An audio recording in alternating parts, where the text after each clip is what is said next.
আর যদি আমার আমার খামতিটা কেউ দেখিয়ে দেয়, I should not be annoyed unnecessarily, but I will try to improve আপন। সিমিলারলি যদি কেউ বলবো, আমি যদি বলি যে পশ্চিমবঙ্গের পুলিশের মধ্যে খামতি আছে কিংবা তারা কাজ করে না, ঠিক আছে বললাম, তাতে তাতে রাগ করার কিছু নেই, কারণ কাজ করেন না করলে তো বলবেই। এখন বিএসএফ যদি গার্ড দিতে দিতে সে ঘুমিয়ে পড়ে, তাকে কি বলবো যে তারা সদা জাগ্রত? তা তো নয়। সুতরাং সেই ভুলগুলো আমাদের আইডেন্টিফাই করতে হবে, রেকটিফাই করতে হবে। এবং এইসব যে ইয়েগুলো হচ্ছে, Calcutta police particularly or the city, যেখানে যেখানে আছেন, আসানসোল হোক কিংবা অন্য কোনো জায়গায়, it should be more proactive. এবং সেখানে আজকে খাগড়াগড় যদি বাস না হতো, আমরা জানতাম না যে আমাদের দেশে কি হচ্ছে। নমস্কার, নতুন বাংলা থেকে বলছি সন্ময় বন্দ্যোপাধ্যায়। প্রাক্তন বিএসএফ কর্তা সমীর মিত্র পরিষ্কারই বললেন যে যদি বিএসএফ ঘুমিয়ে থাকে আমরা সদা জাগ্রত বলতে পারি না। যদি রাজ্য পুলিশ কাজ না করে, পুলিশ কাজ করছে না বললে পুলিশের তো রাগলে চলবে না। এত স্পষ্ট কথা একজন প্রাক্তন বিএসএফ কর্তা যখন বলেন, সেই কথাটার মধ্য দিয়েই বেরিয়ে আসে আদতে বাংলা চলছে কিভাবে।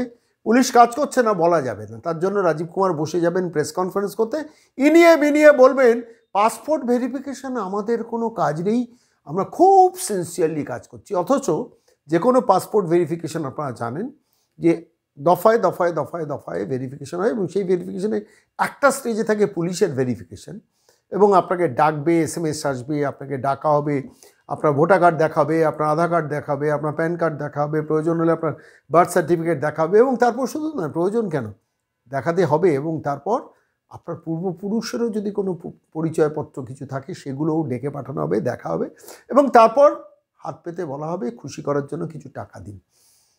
সেই পুলিশকে সার্টিফিকেট দিচ্ছেন রাজীব কুমার। নিজের পুলিশ তো, চুরি করলেও বলা যাবে না, ঘুষ নিলেও বলা যাবে না। পুলিশ ভেরিফিকেশন করছে, ভেরিফিকেশন করার পরও যখন এই পাসপোর্ট বেরোচ্ছে, তার নৈতিক দায়িত্বও পুলিশ নেবে না। আমরা সেই প্রশ্নগুলো নিয়ে, আমরা একাধিক প্রশ্ন নিয়ে, বাংলাদেশ সীমান্ত নিয়ে, যে বাংলাদেশ সীমান্তে আজকে যে পরিবেশ, যে পরিস্থিতি তৈরি হচ্ছে, 72টা আউটপোস্টে মমতা বন্দ্যোপাধ্যায় জমি দেননি। বর্ডার সিকিউরিটি ফোর্সকে 50 কিলোমিটার এরিয়া ডমিনেশন করতে দেবেন না। বর্ডার সিকিউরিটি ফোর্স মানুষের শত্রু, বারবার করে বলার চেষ্টা করেছেন মমতা বন্দ্যোপাধ্যায়, বিভিন্ন সময়ে প্রেস কনফারেন্স করে বা বিভিন্ন জনসভায় গিয়ে বলেছেন। ফলত আলটিমেটলি মানুষের কাছে বর্ডার সিকিউরিটি ফোর্স হচ্ছে গণশত্রু। সেই পরিস্থিতিতে দাঁড়িয়ে আপনি জমি দেননি, আপনি কাঁটাতার লাগানোর জন্য সহযোগিতা করেননি একটা রাজ্যে, আপনি নিজে থেকে কোনো জঙ্গি ধরবেন না, ক্রিমিনালকে ধরবেন না। অসম পুলিশ আসবে, ধরিয়ে দেবে আব্বাস আলী, ধরিয়ে দেবে মিনারুল শেখকে, তখন আপনার STF ধরবে। কাশ্মীর পুলিশ আসবে, গুলশান হাউসে বসে আছেন জাভেদ মুন্সি, ধরিয়ে দেবে, তখন আপনি তাকে ধরবেন। এই যে বাস্তবতা, এই বাস্তবতাটাকে অস্বীকার করার চেষ্টা করছে রাজ্য পুলিশ, বিনীত গোয়েল নয়, রাজীব কুমারের বাহিনী। আজকে সেই প্রেক্ষাপটে দাঁড়িয়ে আমরা কতটা সংকটের মধ্যে আছি, আমরা কতটা অনিশ্চয়তার মধ্যে আছি, আমরা বারবার একটা বিপজ্জনক পরিস্থিতির মধ্যে ঘর করছি। সেই পরিস্থিতি দাঁড়িয়ে আমি বিএসএফ প্রাক্তন কর্তা, যিনি প্রথম বিএসএফের বর্ডার সিকিউরিটি ফোর্সের একদম প্রথম যে ব্যাচ বর্ডার সিকিউরিটি ফোর্সের সূচনা করেছিলেন, তার মধ্যে ছিলেন সমীর মিত্র, তাকে আমি সরাসরি প্রশ্নগুলো নিয়ে গিয়েছিলাম। নতুন বাংলার তরফ থেকে কি বললেন শুনুন। নমস্কার স্যার, আমি সন্ময় বলছি। নমস্কার, কেমন আছেন?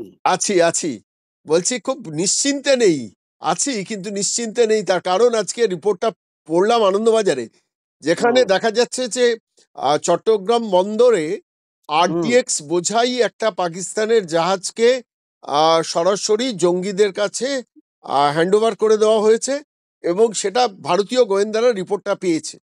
আনন্দবাজারের মতো কাগজে যখন এ ধরনের একটা বড় রিপোর্ট বেরোলো, তখন স্বাভাবিক কি আমরা নিশ্চিন্তে থাকতে পারি ভারতবর্ষে এই মুহূর্তে দাঁড়িয়ে?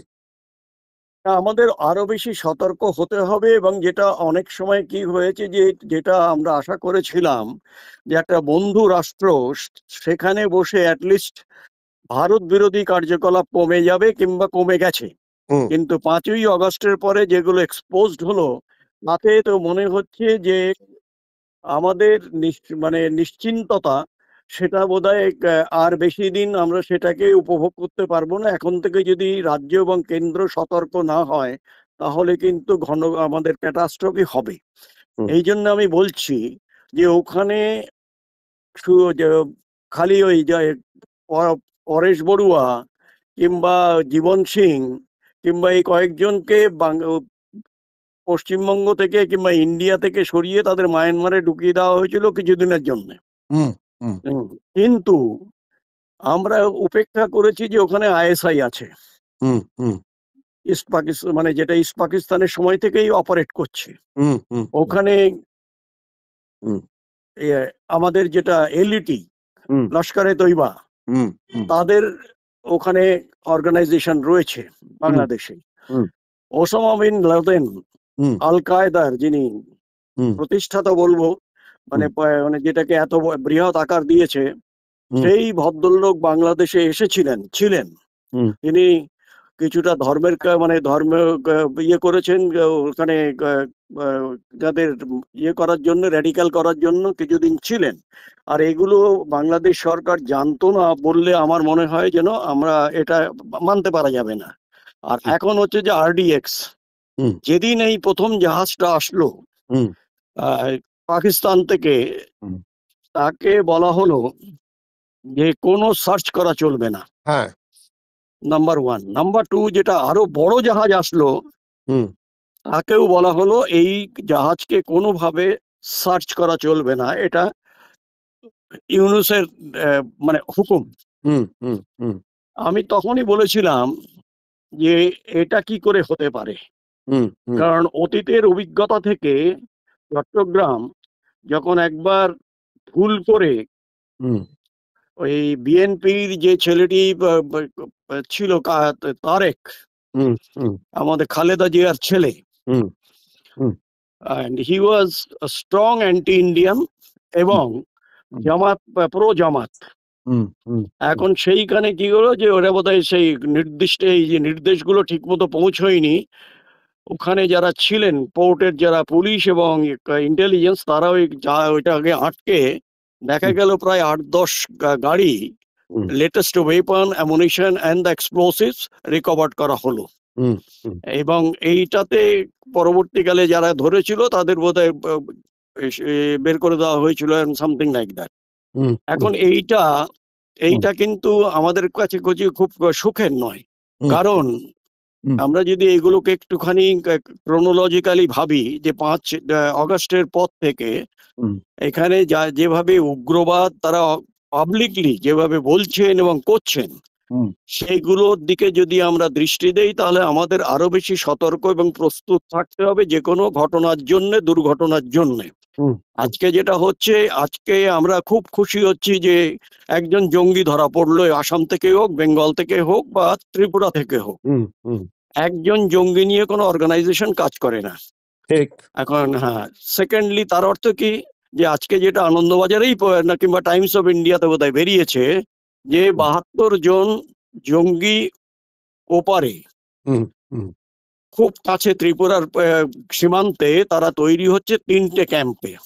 হুম এবং হুম সেখানে কেউ মানে টোটাল 72, তার মধ্যে কেউ 21 জন আছে, কেউ 27 জন আছে, এই করে 3টে ক্যাম্পে আছে।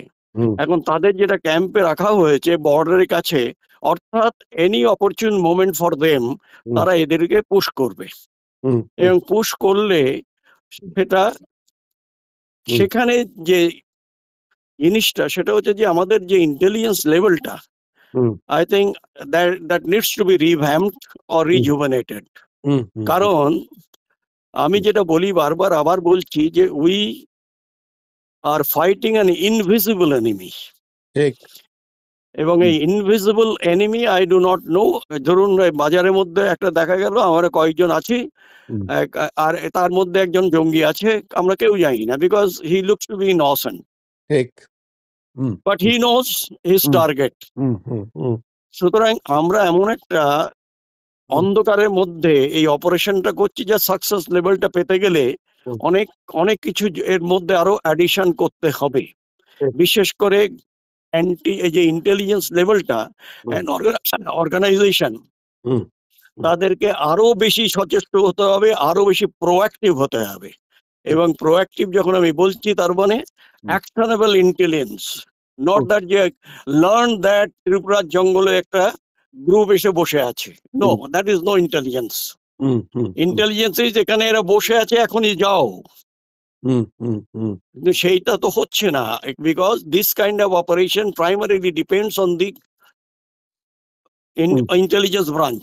আজকে আপনি বলুন একটাও ইন্টেলিজেন্স পুলিশ থেকে পাওয়া গেছে যে কোথায় কোথায় তারা ধরছে ঠিক, কিন্তু পশ্চিমবঙ্গ থেকে নয়। এই যে স্লিপার সেলের কথাটা আমরা বারবার বলছি, স্লিপার সেলটা কি আমরা বলে যাচ্ছি কারণ অনেকেই বলছেন বলে। আর স্লিপার সেল এক জায়গায় থাকে না, তারা অপারেশন হয়তো এখনই করছে না বলে লাইক এ কমন ম্যান সে এখানকার লোকের সঙ্গে মিশে আছে। কিন্তু স্লিপার সেল অর্থাৎ তাদের ঘুম থেকে উঠিয়ে দেওয়া, এবং ঘুম থেকে উঠিয়ে এমন ভাবে দিক ওরা তৈরি থাকবে যাতে করে immediately they can join either the main body or independently carry out any operation which is harmful to India.